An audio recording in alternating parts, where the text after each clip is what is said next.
Yeah, hey everyone. So before we get into some more complex topics, network devices and items of that sort, we need to understand the concept of ports.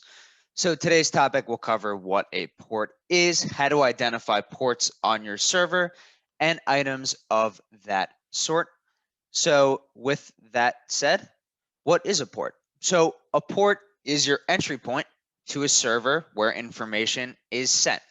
Pretty self-explanatory there. The easiest way to explain this is that if you consider your IP address, let's say your city or your street, the port is your house number. It's that more granular data of where you want it to go specifically on that server that hosts that IP address. So specifically, ports are going to help you differentiate the different types of traffic.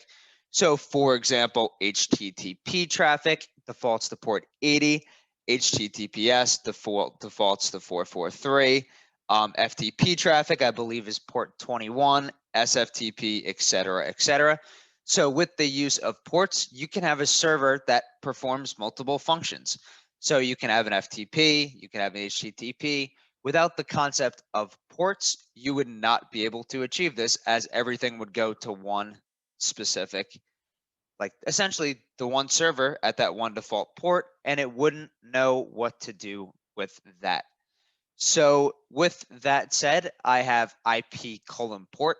That's typically how you identify a specific endpoint you're trying to connect to.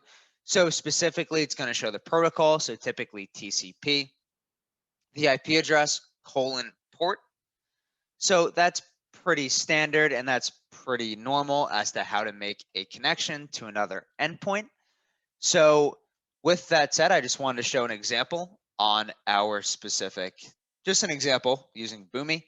So here is my Atomsphere account. Right here, I have a base URL for API requests. So all requests are going to be locally hosted. So that loopback IP address, we haven't talked about that. Don't worry about that. But notice the listening port configuration. So right now I'm listening on port 9095, which is enabled. So basically any HTTP traffic is going to go through port 9095. And the way to identify listening ports or any ports on a server and their use is through a command called netstat. So with that said, if I should see that port, so I should be able to see port 9095. So if I do a net stat and there's arguments for it, so I'm just going to use ANO. So essentially that's going to give you the process ID, IP address and port information of the local address, just a couple items that make it a little more visible. I'm going to find a string, so that's just Linux specific. If you're on Windows, it's grep. So find string 9095. So what I see is there's a TCP connection, 0.0.0.0 is your IP address, colon 9095, 0.0.0.0 just means you're listening on every network interface on this specific box. And it's listening and it gives a process ID associated with it.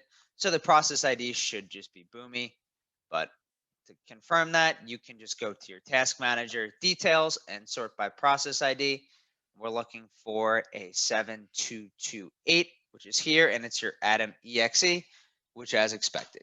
So let's say, for example, that the port isn't listening, the port isn't established. Let's say like a port like 9094.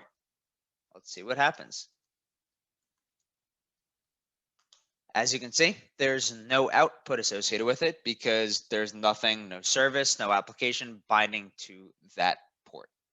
All right, sounds good, guys. Enjoy the rest of your day. Bye.